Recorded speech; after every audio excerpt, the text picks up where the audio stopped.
our world is mapped. Satellites can chart the ground beneath your feet. The oceans have been sounded. The mountains have been scanned. It feels like there are no blank spaces left, but that's an illusion. Because scattered across our planet are fortunes so vast they defy imagination. Billions of dollars in gold, jewels, and priceless artifacts lost in time. For centuries, this search was a fool's errand, but now we have technology that can see through stone and map the deepest abyss. We're closer than ever. So the real question isn't where these treasures are. It's what kind of problem makes something unfindable in the first place? And when you look closely at them, they don't fail in the same way. They fail in completely different ways. So what is actually going on here?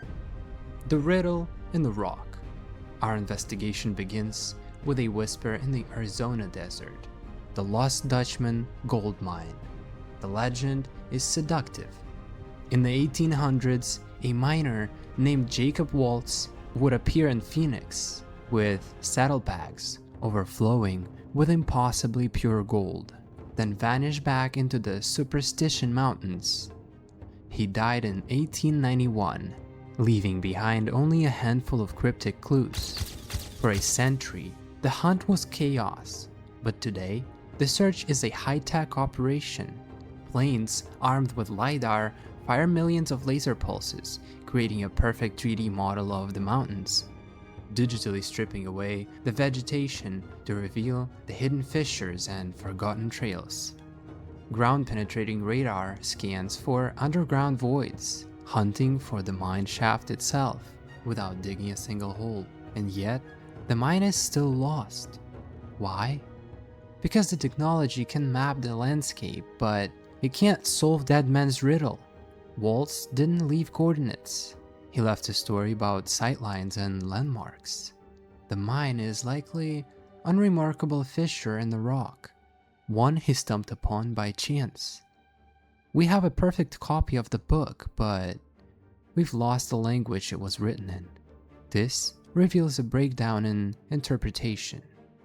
The ghost room of the Third Reich. From the desert, we turn to a ghost made of amber and gold. The Amber Room.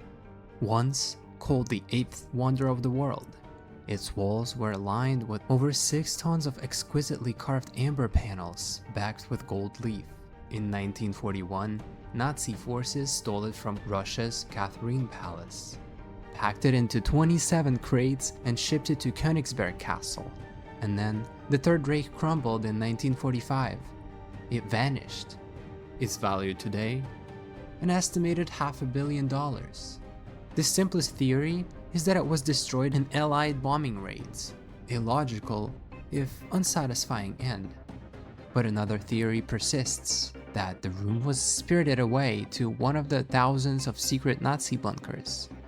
Hunters now obsess over sites like Mamerki bunker complex in Poland, scanning the ruins with thermal imaging and radar, hunting for sealed-off chambers. But the Amber Room remains a ghost. The problem isn't finding it, it's knowing where everything else is not. For every known hideout, there are countless more that are forgotten or unrecorded. What fails here is scale. The Phantom Train of Silesia. In the final desperate month of World War II, a legend was born. An armored Nazi train, allegedly packed with gold and art, chugged into a network of secret tunnels in Poland and was never seen again. For 70 years, it was just a local ghost story. Then in 2015, the story exploded. 2 treasure hunters claimed they found it, presenting ground-penetrating radar images of a train-shaped anomaly buried under a railway embankment.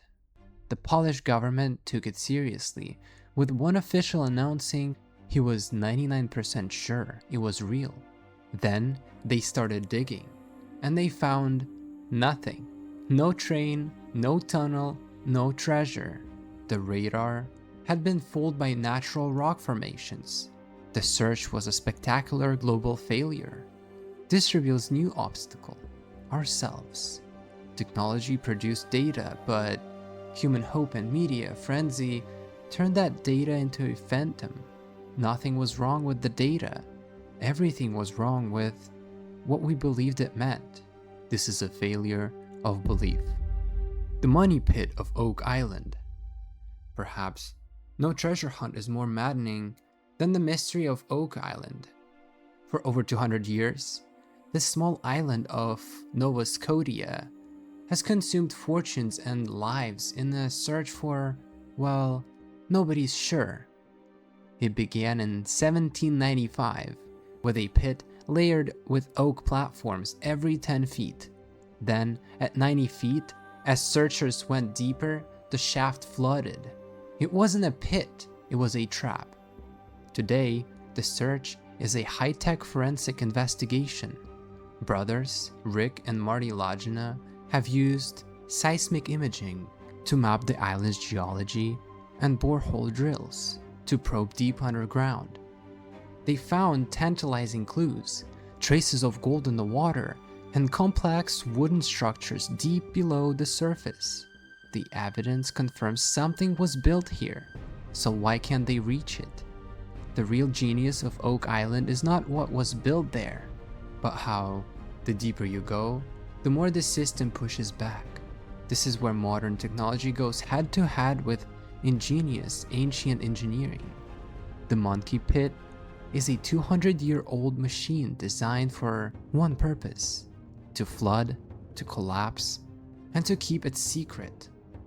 Every time modern tech gets close, the trap springs again. The limitation here is not technology, but design. The billion-dollar ghost ship.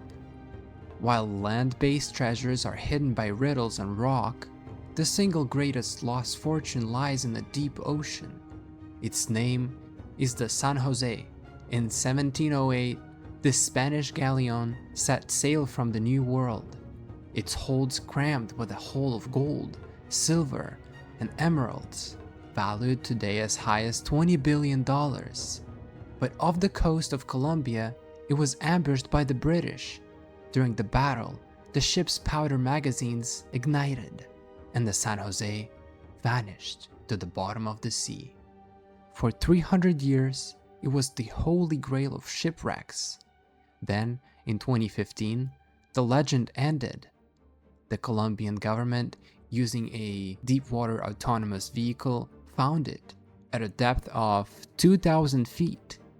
Remotely operated subs sent back breathtaking images of bronze cannons and intact porcelain. The treasure was found, and that's where the hunt stopped and the real problems began. It is one of the rare cases where we successfully solved the mystery of location, but failed the mystery of access. The treasure is now a prisoner of two forces. First, politics, a legal war between Colombia, Spain, and an American salvage company over who has ownership. Second, physics. How do you raise a delicate 300-year-old shipwreck from that depth without it disintegrating into dust? We didn't lose it, we just can't reach it. This is a failure of physics and politics. The poem, the professor, and the prize. Our journey has been one of failure, but our last stop is different. In 2010, an eccentric art dealer named Forrest Fenn hid a bronze chest filled with over $1 million in gold and jewels somewhere in the Rocky Mountains. His only clue was a cryptic 24-line poem. For 10 years, an estimated of 350,000 people searched. Their tools weren't LIDAR or deep-sea subs, but Google Earth and their own wits. Tragically, at least 5 people died searching. Then, in June 2020, Fenn announced it was over. The chest had been found by a medical student named Jack Stoof. He hadn't used any exotic tech.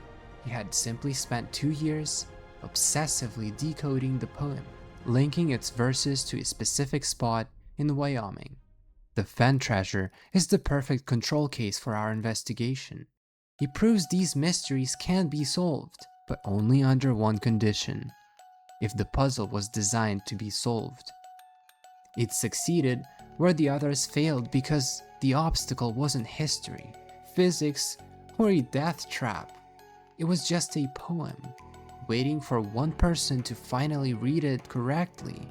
This one is the exception that proves the rule. So, after centuries of searching, and with technology that feels like magic, why are the world's greatest treasures still missing? We've learned the answer isn't a single point of failure. The San Jose has been found, but its treasure is trapped by a failure of physics and politics. The Money Pit in Oak Island teases its secrets, but its ancient traps are still winning. A failure of design. The gold train remains a phantom, a failure of belief. And the lost Dutchman's mine is a riddle locked in a dead man's mind, a failure of interpretation. For every puzzle like Forrest Fenn's chest, which was designed to be found, dozens more remain lost because they are puzzles by accident. They reveal the blind spots of our technological age. Our tools are brilliant at answering the question of where. They can map a mountain and scan the seafloor, but they fail when the real question is why, how, and who. They don't fail because we lack information. They fail because information alone is not enough. And that's why they outlast every generation that tries to solve them. Thanks for watching.